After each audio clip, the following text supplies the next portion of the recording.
Capítulo 504. Um Beyonder foi autorizado a deixar a frota?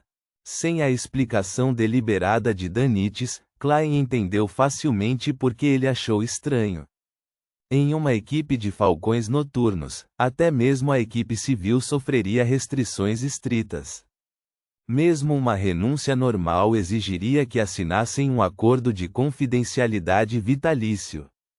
Eles não eram autorizados a deixar a área da equipe de falcões noturnos a qual pertenciam originalmente e, quando foram aprovados para se mudar para outra cidade, tiveram que se registrar imediatamente na Igreja da Meia-Noite local. A partir dessas regras, podia-se ver como os funcionários tratavam os poderes de Beyonder e assuntos relacionados. Um Beyonder que bebeu uma poção não seria capaz de deixar sua organização tão facilmente. Klein lembrou claramente que a senhorita Justiça inicialmente tinha os meios e canais para se tornar uma Beyonder, mas não os tentou. A razão dada foi que ela não queria perder sua liberdade. Pensamentos semelhantes passaram por sua mente, mas não se tornaram palavras, porque o educado, mas frio German Sparrow não estaria interessado em tais rumores. E daí? Klein olhou para os talheres sobre a mesa e perguntou calmamente. Você sabe puxar conversa. Blazing Danites secretamente respirou fundo e espremeu um sorriso. Haha, só achei estranho. Todos nós suspeitávamos que ele havia se juntado ao M9 e que estava usando sua identidade de capitão para monitorar as rotas marítimas. É possível. Klein pegou um copo d'água e tomou um gole. Os pratos que pedia eram servidos um a um de acordo com o seu tipo. O restaurante até deu a ele 2 xícaras de vinho doce, borbulhante e dourado claro antes da refeição. Klein parou de falar e concentrou-se em saborear a comida, sentindo que era realmente muito melhor do que o refeitório da segunda classe. As músicas melodiosas de um violino ressoavam em meio aos sons produzidos pelo leve contato entre os talheres e os pratos. O mar azul e aberto do lado de fora da janela ondulava silenciosamente, e tudo parecia perfeito. Quando Klein estava prestes a receber a sobremesa, um tripulante entrou e correu para a mesa onde Eland estava sentado. Capitão, há um navio pirata. Ele não suprimiu sua voz. A maioria dos passageiros ficou chocada e parou de comer.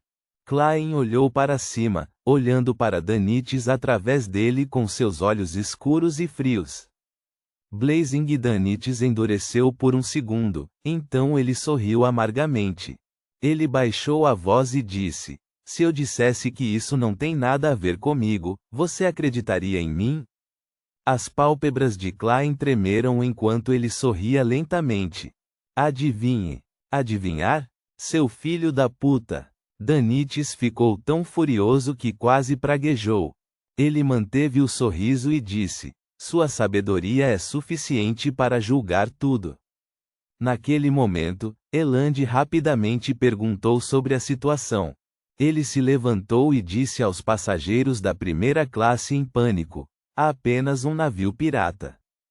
Temos poder suficiente para lidar com isso. Senhoras e senhores, por favor, voltem aos seus quartos de maneira ordeira e aguardem a chegada de boas notícias. Acreditem em mim, o dano causado pelo caos excede em muito qualquer dano que esses piratas possam causar. Não quero ouvir rumores no futuro de que, embora nós, a Ágata Branca, tenhamos conseguido repelir os piratas, um punhado de passageiros caiu e se feriu. Sob seus arranjos e com o apoio da tripulação, Dona e os outros deixaram a sala de jantar e voltaram para suas próprias cabines, que incluíam Klein e Blazing Danites.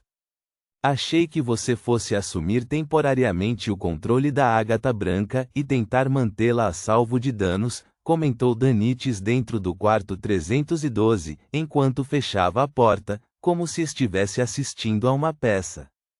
Ser capaz de jogar imediatamente um ramo de oliveira e falar sobre crenças e remuneração depois de encontrar um candidato adequado mostrava que ele era um contramestre extrovertido que gostava de conversar com os outros.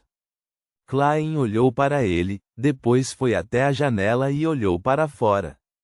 Ele viu um grande navio com uma bandeira de caveira vermelha tremulando enquanto navegava em direção a eles. Havia chaminés e velas. Os conhece? Klein manteve as mãos no bolso e ficou atrás de uma janela de vidro grosso. Danites caminhou até um ponto diagonalmente atrás dele. Depois de olhar para longe por 2 segundos, ele disse: Caveira Vermelha.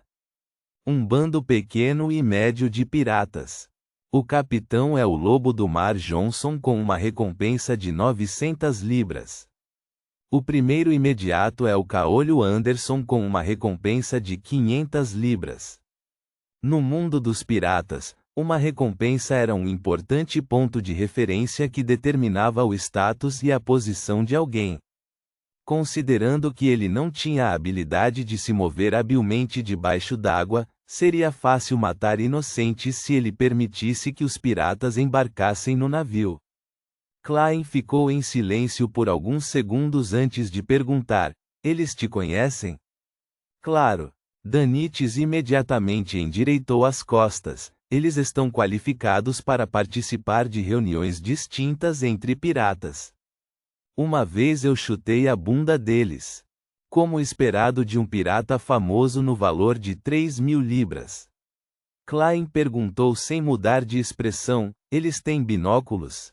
É um item essencial. Mesmo que um navio seja colocado sob controle, haverá marinheiros no convés de observação, usando binóculos para observar os arredores para evitar ataques surpresa, respondeu Danites com desdém.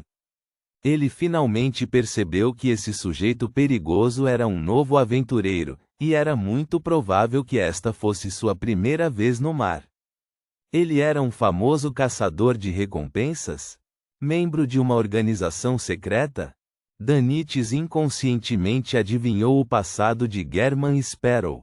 Nesses momentos, o capitão e o imediato usarão seus binóculos para nos observar. Klein originalmente queria tratá-los como 900 libras e 500 libras, mas achou isso um pouco indelicado. Definitivamente, eles precisam rastrear seu alvo, respondeu Danites, um pouco confuso.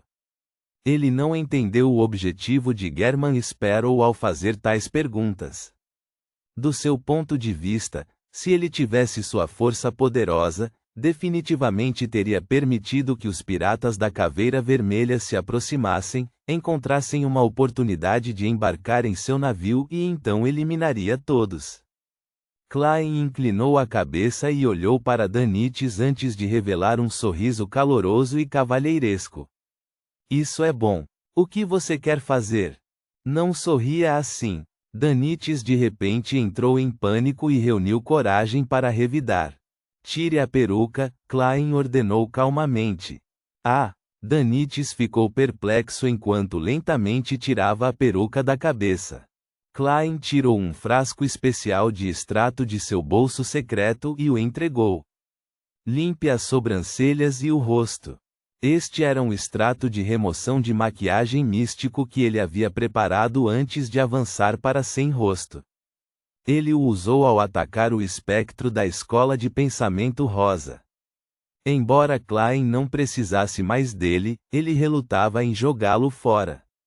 Danites estava ainda mais confuso. No entanto, não estava disposto a se jogar em uma situação irreversível, a menos que fosse realmente atacado fisicamente. Ele não teve escolha a não ser fazer o que lhe foi dito, removendo o disfarce de seu rosto e restaurando sua aparência original. Guardando a pequena garrafa de metal, Klein abriu a janela e deixou a brisa do mar entrar. Fique aqui e olhe para fora, ele apontou diretamente para trás da janela e disse para Blazing e Danites.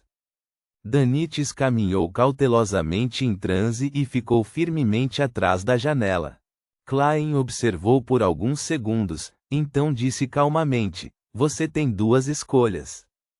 Primeiro, vá para fora e pendure-se lá de uma maneira atraente. 2. Você é segurado pelo colarinho por mim e pendurado lá de uma maneira atraente. O que você quer fazer? Danites deixou escapar. Klein revelou seu sorriso amável novamente. Mostrar você aos piratas.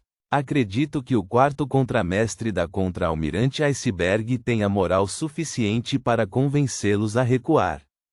Não, não faça isso. Danites subconscientemente rejeitou a ideia. Ele podia imaginar o que as pessoas da tripulação pirata da Caveira Vermelha pensariam quando o descobrissem. O Blazing Danites havia sido capturado e havia uma potência muito aterrorizante no navio, ou o navio já estava sendo alvo da Contra-Almirante Iceberg, e os outros piratas deveriam manter distância imediatamente. E o jeito que eu estou preso decide qual pensamento eles teriam. Danites pensou tristemente. Klein sorriu ainda mais cordialmente. Sou uma pessoa muito fácil de se conviver, na verdade, contanto que você faça o que eu digo. Nesse momento, Danites sentiu mais uma vez a indescritível sensação de fome. Ele sentiu como se sua carne e alma pudessem ser arrancadas de seu corpo a qualquer momento. Depois de pesar os prós e os contras por um segundo, ele meio que ergueu as mãos, cerrou os dentes e sorriu. Vou fazer isso sozinho. Segurando sua raiva e queixas, Danites se virou e saiu pela janela. Usando seu equilíbrio e força de anos de experiência, ele se pendurou na cabine com o antebraço. Não tente escapar. Não sou um homem paciente. O rosto de Klein ficou frio enquanto ele gentilmente lembrava. Danites resistiu ao impulso de soltar o antebraço e pular direto para baixo. No navio pirata à distância, a tripulação responsável por observar a Ágata Branca enviou uma mensagem para o Lobo do Mar Johnson. Chefe, tem um cara esquisito saindo da janela ali. Johnson ficou atordoado por um segundo. Ele ergueu o binóculo e o colocou diante dos olhos. Ele rapidamente descobriu o sujeito estranho de quem seu subordinado estava falando. A posição do homem era simplesmente atraente demais. Não é o Blazing Danites? As sobrancelhas de Johnson se contraíram quando ele reconheceu o homem. Como ele conseguiu a Ágata Branca? Qual é o significado dele pendurado lá? Esta é a presa da Contra-Almirante Iceberg? Depois de uma série de perguntas, Lobo do Mar chegou a uma conclusão. Ele ergueu a mão direita e disse: Todos, atenção, fiquem longe desta área imediatamente. Reticências. No quarto 305, Cleves estava parado perto da janela com o revólver bem seguro na mão, como precaução contra uma potencial escaramuça no mar. A família de Dona estava um pouco assustada. Eles não voltaram para seus respectivos quartos, mas sentaram-se na sala, esperando o início do bombardeio. Cecily e o outro guarda-costas, Teag, montavam guarda ao lado deles, totalmente alertas. Nesse momento, uma expressão de confusão apareceu nos olhos ligeiramente envelhecidos de Cleves. Depois de alguns minutos, ele deu um passo para trás, baixou o focinho e disse ao povo: Os piratas foram embora. O quê? Este desenvolvimento deixou Urd Brent e os outros surpresos e confusos. Eles não tinham ideia do que os piratas estavam pensando. Reticências. Sala 312. Blazing Danites rastejou de volta e não pôde evitar bufar. Você está pegando emprestada a reputação da minha capitã. Ela realmente odeia esse tipo de coisa. Espere que a Contra-Almirante Iceberg lhe dê uma lição. Danites pensou com raiva.